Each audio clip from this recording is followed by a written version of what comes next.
Hello everyone, it's Miss Kringle again. I'm really excited to share this story with you today. It's one of my absolute favorites. Before there was Harry Potter, there was JRR Tolkien and The Hobbit. So let's get started. As everyone knows, hobbits are small, quiet folk who live small, quiet lives in snug underground homes. They never ever visit the world outside, nor do they ever seek adventure. But this is the story of a special hobbit who did once have an adventure. An exciting one it was. His name was Bilbo Baggins. One fine Wednesday morning, who should appear at Bilbo's door but 13 dwarves and Gandalf the Wandering Wizard. "Mr. Baggins, I have an adventure in mind for you." Bilbo blinked twice in astonishment. "Surely you don't want me?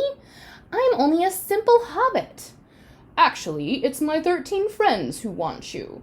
They have need of a clever burglar, and I've told them you would be excellent for the job. This is Thorin, their leader." A richly dressed dwarf stepped forward and bowed. "Let us go inside and refresh ourselves, and I will explain." "Far to the east lies Lonely Mountain," Thorin began.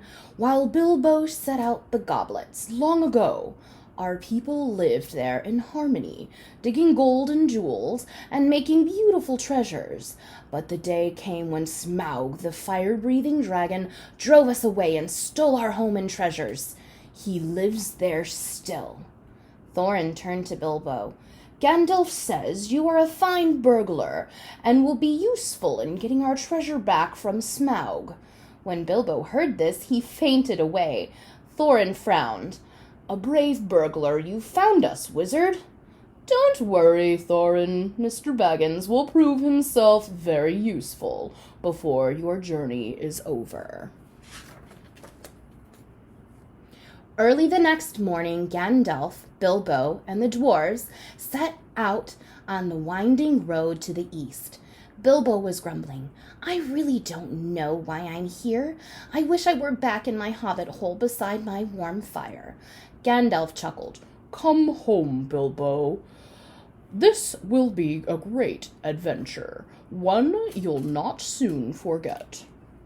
After many days' travel, the adventurers began winding their way up the mountains. Suddenly, as they struggled up a narrow path, a terrible thunderstorm burst upon them. "This way, quickly!" shouted Thorin. "A dry cave!" Wet and tired, they all crowded inside. Soon a warm fire was burning, and in no time at all, everyone was fast asleep. Late that night, Bilbo was awakened by a strange scraping sound. He stared in disbelief as the stone wall suddenly opened. Out of the darkness leapt huge, ugly goblins. In a twinkling, the adventurers were captured. As they stumbled down the dark tunnel, Bilbo looked desperately for Gandalf, but he was not to be found.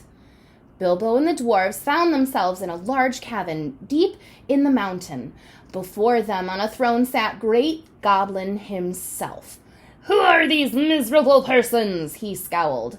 Thorin stepped forward. "We are only traveling dwarves looking for dry shelter. We did not mean to trespass." "Liar!" boomed the Great Goblin, and he lunged at Thorin. Just at that moment, the cavern went dark. Then dazzling white sparks exploded. The goblins fell back, blinded. "It's Gandalf!" cried Bilbo. "His magic has saved us." Gandalf called to his friends. "Follow me, quickly! We must get out of the mountain." They all rushed through the dark, twisting tunnels, running faster and faster, and no matter how fast Bilbo ran, the others ran faster. His short hobbit legs couldn't keep up. Soon he was lost. For hours, Bilbo wandered through the endless dark tunnels until at last he came to an underground lake. On the shore, something glittered, a gold ring. This will make a nice souvenir to show back home, if I ever do get back home.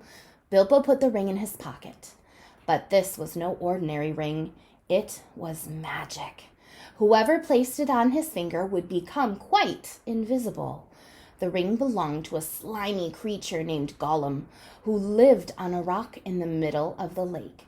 Gollum liked to slip the ring on his finger, sneak up on people, and gobble them up. That's the kind of fellow Gollum was. Gollum had just spied Bilbo. He slipped into the water and swam ashore.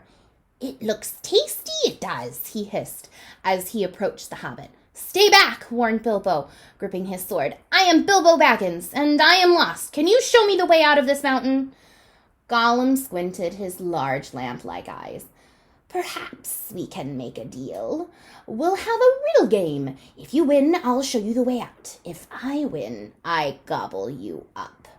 It wasn't much of a deal, but Bilbo agreed. They traded riddles for some time. Finally, Bilbo won, but Gollum was a poor sport and decided to eat Bilbo anyway. Gollum swam off to get his ring so he could sneak up on Bilbo. But of course he couldn't find it. "It's gone!" he hollered and dashed back to find the hobbit. But Bilbo had accidentally slipped the ring on his finger and vanished. "Curse him and crush him," moaned Gollum. "He's gone too. He didn't realize he was looking right through the hobbit." Bilbo slipped away and fled down the dark goblin tunnels, eventually finding his way out of the mountain.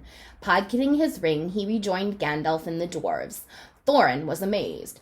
"We had to fight our way out. How did you escape?"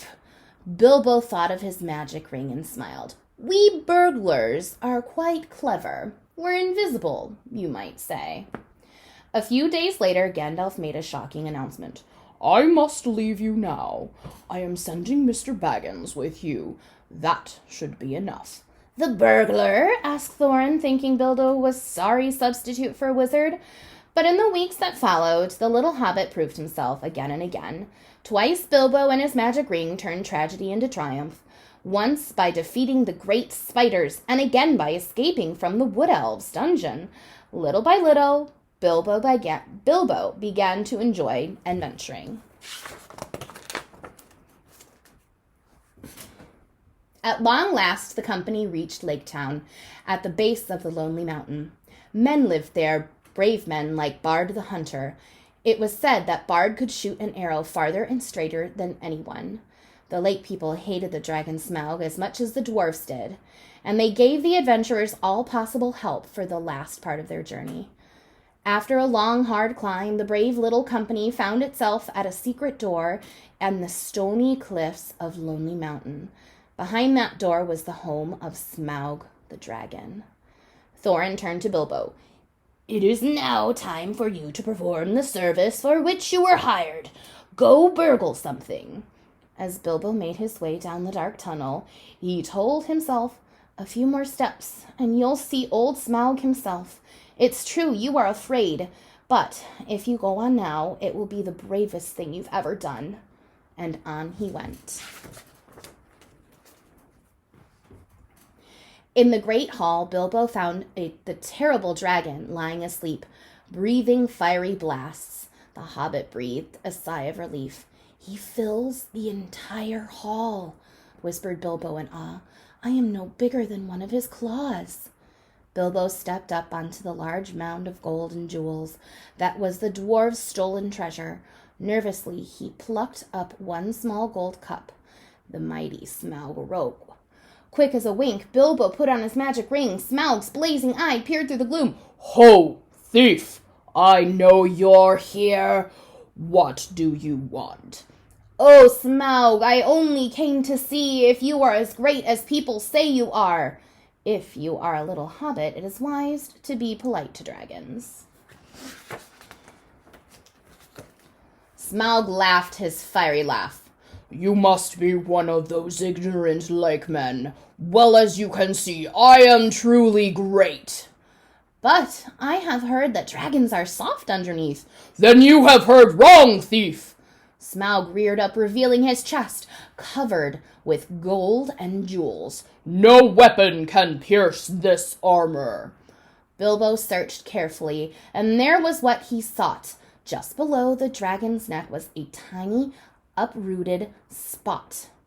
Unprotected spot. Aha, he thought, and he backed into the tunnel, popped off his ring, and held up the gold cup.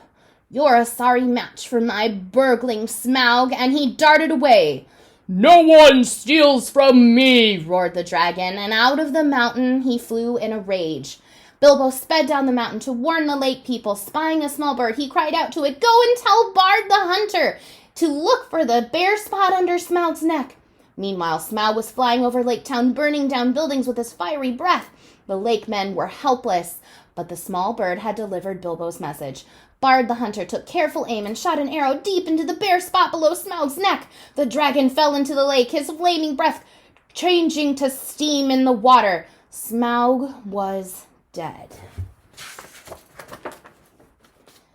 So the people of Lake Town were saved, and the dwarves regained their home and their treasure, and Bilbo returned to his nice, quiet hobbit hole. Every now and again he would recall his part in the adventure. It had given him bravery, treasure, and a magic ring. Gandalf had been right. Bilbo had had an adventure, one he would never forget. Well, I hope everyone enjoyed The Hobbit. Again, it's one of my absolute favorite stories. JRR Tolkien is an amazing author, and I hope everyone has a wonderful day.